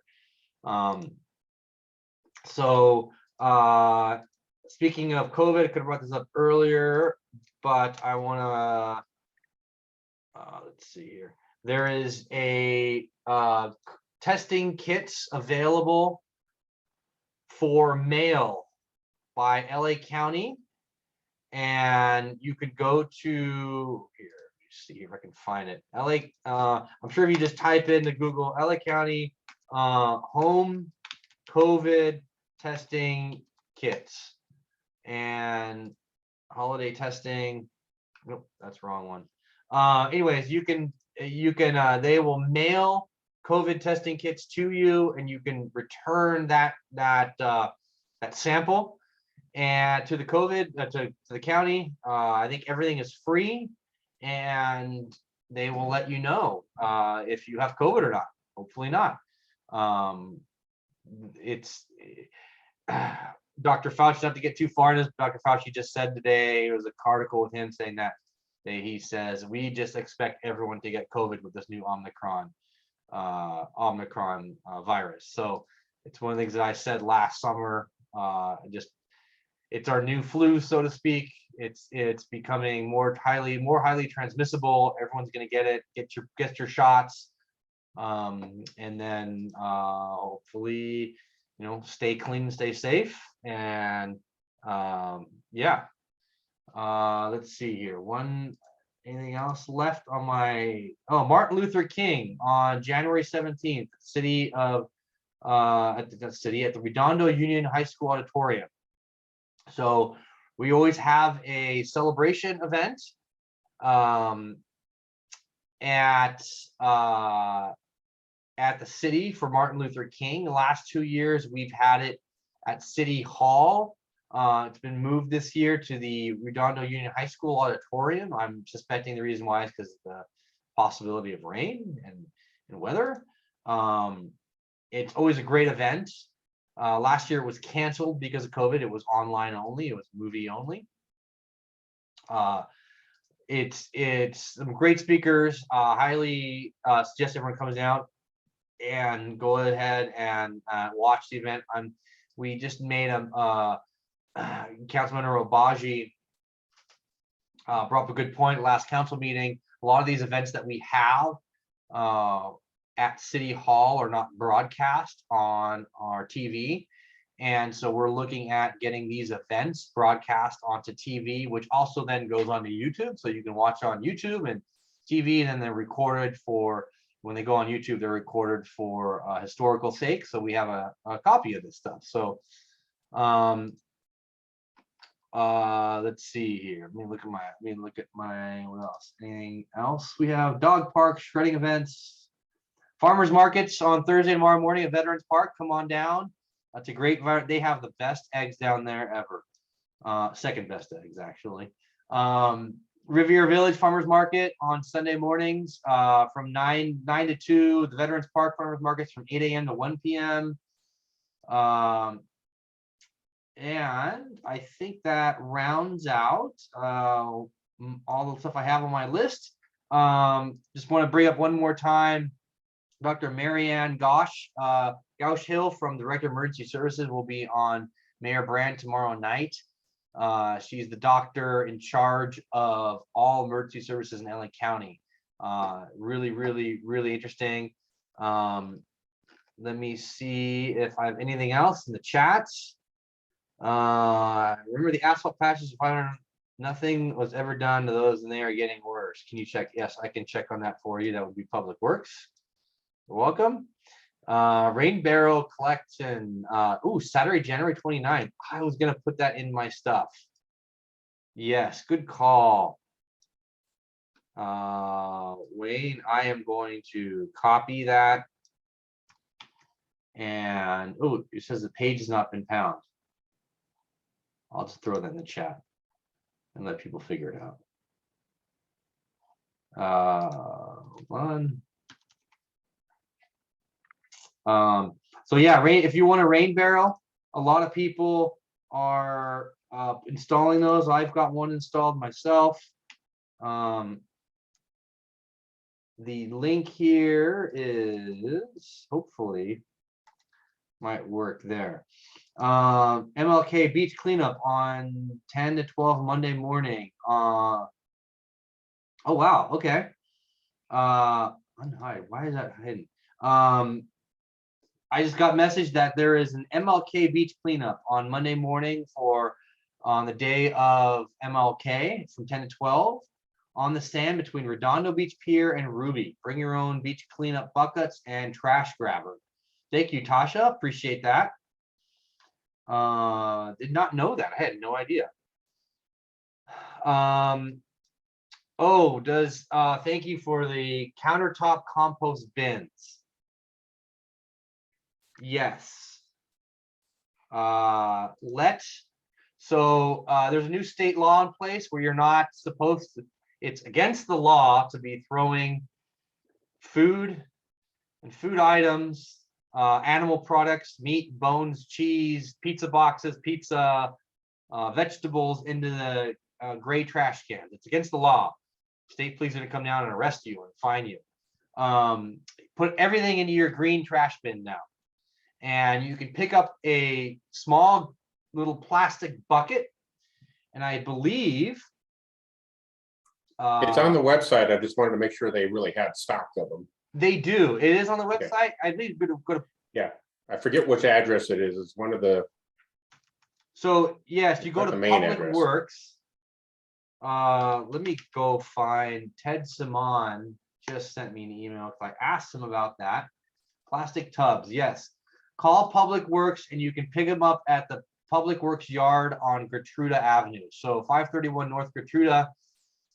You can pick up one of the small little plastic tubs that you can keep in your kitchen, and then you can transfer that waste out to the green trash can. So 521 Gertruda. 531 North Gertruda. And do we have to call first or just go by?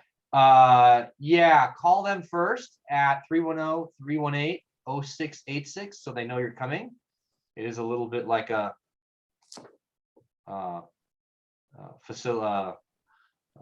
well-guarded facility with gates and codes and everything else. So yeah, call Public Works at 310-318-0686. And you can pick it up for free, by the way, I might add, for free. And you can pick it up and start using it. So yeah, I'll throw that in the chat as well. If anyone else has anything else they want to bring up, comments, questions, bring it up now. Unmute yourself. You're welcome. Welcome, Lauren. Appreciate the comments. I'm glad you guys are commenting. It makes my life easier when you bring things up. So that's all I've got for you. I will see you next month. Next month, my in-person community meeting is scheduled for the 12th in person. We'll probably have it outside again. And then sometimes thereafter, I'm thinking maybe the 16th or something, we'll do, since Monday is Valentine's Day, people will be busy.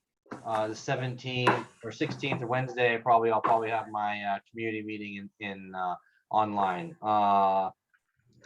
Holly, you got her hand is up. Yeah, I just wanted to know, do you know anybody in Manhattan and Hermosa that are doing petitions too, since you're in charge of all of LA County? You know, I don't know if anyone is. You know, I was sick and out of it for a little bit in December, early January, and I don't believe anyone is in charge of those cities. Tell them to email the main, go to the website, email the main. Well, but the thing is, I emailed Richard Montgomery and I said, "Who's doing it in your city?" And he You goes, wouldn't know. No, Richard right, Montgomery. he doesn't know. Is he clueless? But I don't. But it's those guys don't even care. I know Richard Montgomery well. He's got a lot on his plate. This is not one of the things he would ever put on his plate. He deals more with other issues. Every elected has different issues they deal with, right? It fits to their character and their personality. Any other questions or comments from the public? All right. Well, thank you guys very much. Holly, I'll get you those petitions tomorrow. Everyone else, signing off. See you next month. Enjoy.